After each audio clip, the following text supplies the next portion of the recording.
Melihat reruntuhan kuno telah dibuka, saatnya mereka pergi menjalankan tugasnya. Menyadari perjalanan di reruntuhan kuno sangat berbahaya dan sangat beresiko, atas hal itu Xiaoyan meminta Tetua Hu bersama anggotanya untuk tetap berada di camp. Dirinya akan pergi bersama teman-temannya.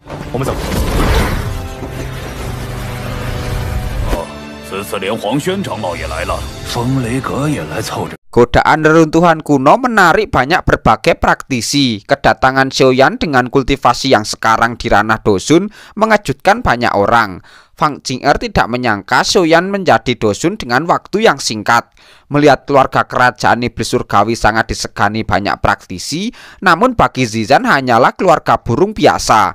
Atas hal itu membuat Fang Jing'er marah, beraninya menghina keluarga klan Pionik. Kemudian seniornya mengatakan bahwa Fang Jing'er akan menerima warisan klan supaya mempermudah Fang Jing'er maju ke Dosun. Seniornya juga mengetahui bahwa Xiaoyan telah menyembunyikan darah keturunan klan Pionik, dan kali ini Xiaoyan membawa darah keturunan milik klannya. Atas hal itu Xiaoyan berurusan dengan klan Pionik. Mendengar ancaman tersebut, Xiaoyan tidak akan takut pada Feng walaupun Dosun bintang 2. Mereka yang melihat kejadian itu tampak senang. Keluarga iblis surgawi membenci Xiaoyan. Dengan begitu mereka tidak perlu repot menghadapi Xiaoyan.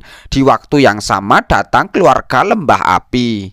Kemudian Putri Tang menyapa Xiaoyan. Mereka sudah lama tidak bertemu. Master Tang tidak menyangka dalam waktu 2 tahun Xiaoyan tidak hanya memenangkan pertemuan tunggal, Xiaoyan juga telah berada di ranah Dosun.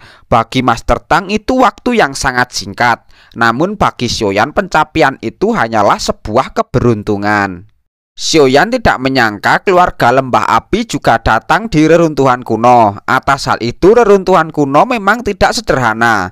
Master Tang mengatakan bahwa peninggalan orang suci pejuang sangat langka. Belum lagi rumor tentang pertempuran surgawi. Tentunya keluarga lembah api datang di reruntuhan kuno untuk memperluas wawasannya. Kemudian Master Tang memberikan peringatan pada semua orang jika ada yang berani menyentuh Xiaoyan akan berurusan dengan keluarga lembah api. Keluarga lembah api akan menemani Xiaoyan sampai akhir di reruntuhan kuno. Mendengar hal itu, mereka yang tidak suka dengan Xiaoyan, kali ini Xiaoyan telah dilindungi keluarga lembah api, membuat mereka mengurungkan niatnya untuk berbuat masalah dengan Xiaoyan. Jika mereka berbuat masalah pada Xiaoyan akan menghancurkan tujuan perjalanan di reruntuhan kuno. Seketika segel mengalami kerusakan. Melihat itu para praktisi mendekati segel itu tanpa memikirkan resikonya. Alhasil membuat mereka musnah tak tersisa terkena ledakan dari tempat tersebut. Atas kejadian itu Xiaoyan dan beberapa pemimpin menggunakan kekuatan pelindung supaya menghindari dari hempasan kekuatan besar itu. Beberapa dari mereka yang kekuatannya masih ecek-ecek juga tak mampu menahan hempasan kekuatan tersebut. Segel ruang angkasa yang dibuat senior Doseng memang luar biasa. Walaupun setelah bertahun-tahun tetap masih bisa menimbulkan dampak yang mengerikan. Bukan hanya ledakan itu saja, di waktu yang sama boneka iblis di tempat itu seketika aktif, membuat para pemimpin terkejut. Boneka iblis itu masing-masing berada di puncak Dosong. Atas hal itu merupakan bagian ujian dari senior Doseng untuk memenuhi syarat memasuki reruntuhan kuno dan bisa menerima warisannya. Seketika Tetua mencoba menghancurkan boneka iblis. Tetua mengetahui boneka iblis berada di puncak Dosong. Tetua itu mampu menghadapi beberapa boneka iblis.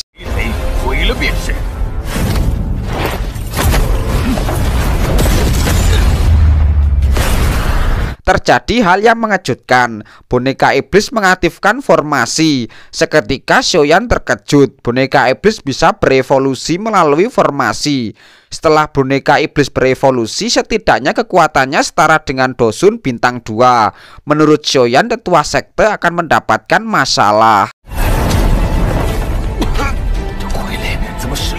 Benar saja, boneka iblis telah berevolusi, kekuatannya meningkat sangat pesat. Tetua itu tak mampu menghadapi boneka iblis, membuat dirinya terluka parah. Dengan kondisi yang sudah melemah, tetua itu terus dihajar boneka iblis. Setelah mengamati boneka iblis, seketika Xiaoyan berpikir jika bisa menaklukkan boneka iblis, Xiaoyan punya kekuatan bertarung. Seketika Xiaoyan membantu tetua menghadapi boneka iblis. Xiaoyan meminta tetua untuk mengeluarkan sebuah uluran tangan, membantu menahan boneka iblis selama beberapa menit. Setelah menangkap boneka iblis, tetua meminta Xiaoyan untuk segera mengatasi boneka iblis. Dirinya tidak dapat menahan boneka iblis terlalu lama. Xiaoyan tidak punya banyak waktu, dirinya berusaha mengeluarkan kekuatan spiritualnya untuk menaklukkan segel boneka iblis. Melihat Xiaoyan berusaha menaklukkan boneka iblis, Feng tidak akan membiarkan hal itu. Dirinya berusaha menggagalkan usaha Xiaoyan, namun boneka roh milik Xiaoyan melindunginya.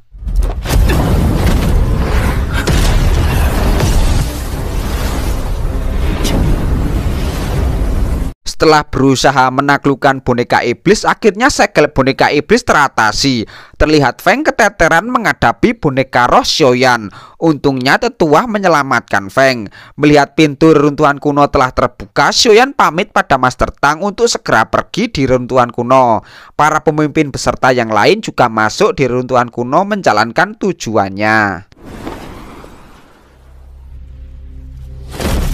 Di dalam reruntuhan kuno memang sangat berbahaya. Jalur api yang mereka lalui terdapat jebakan yang luar biasa. Xiaoyan dan para pemimpin yang lain mengeluarkan kekuatan pelindung menghindari jebakan di tempat itu. Setelah berjalan begitu lama, mereka tetap berada di tempat yang sama. Menyadari jalur api dilindungi kekuatan gaib, Xiaoyan yang telah mengamati magma di bawah tempat itu, kemudian Xiaoyan menggunakan boneka roh untuk menyelam mencari jalan keluar.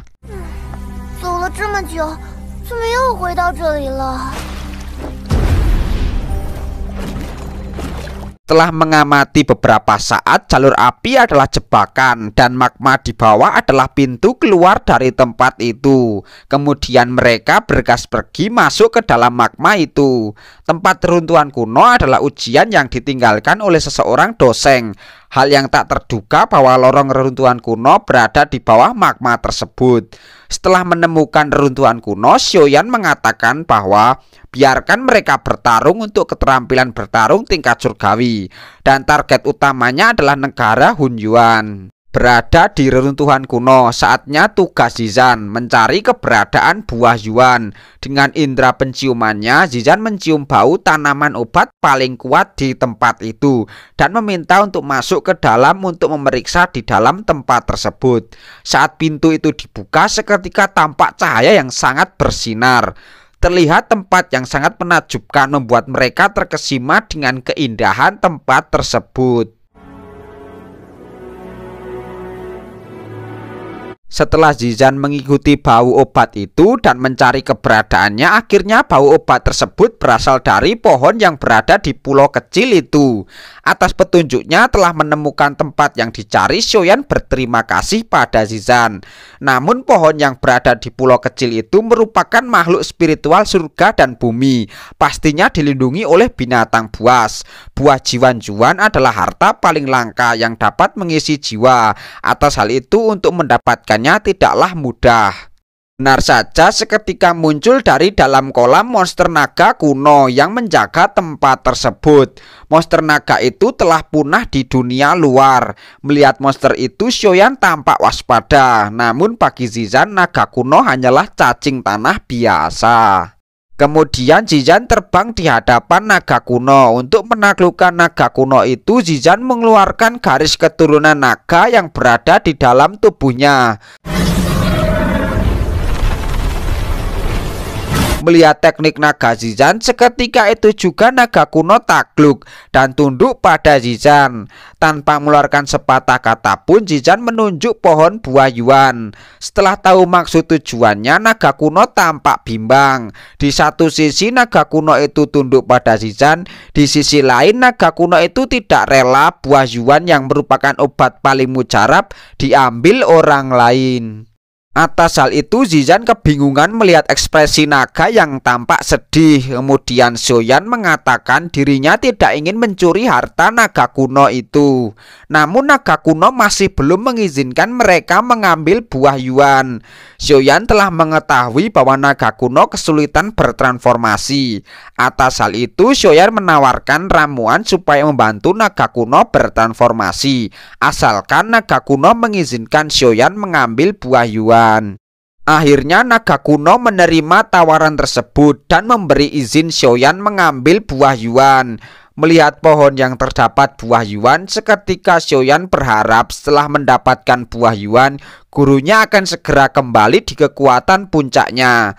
Saat Zizan berjalan-jalan di tempat itu, seketika dirinya menyentuh bulatan cahaya kuning, membuat dirinya terkejut dan diam seketika. Setelah apa yang dilihat, melihat Zizan termenung membuat mereka khawatir dan mempertanyakan apa yang terjadi. Kemudian Zizan mengatakan bahwa di sekitar hutan kuno Zizan merasakan sesuatu ada yang memanggil dirinya.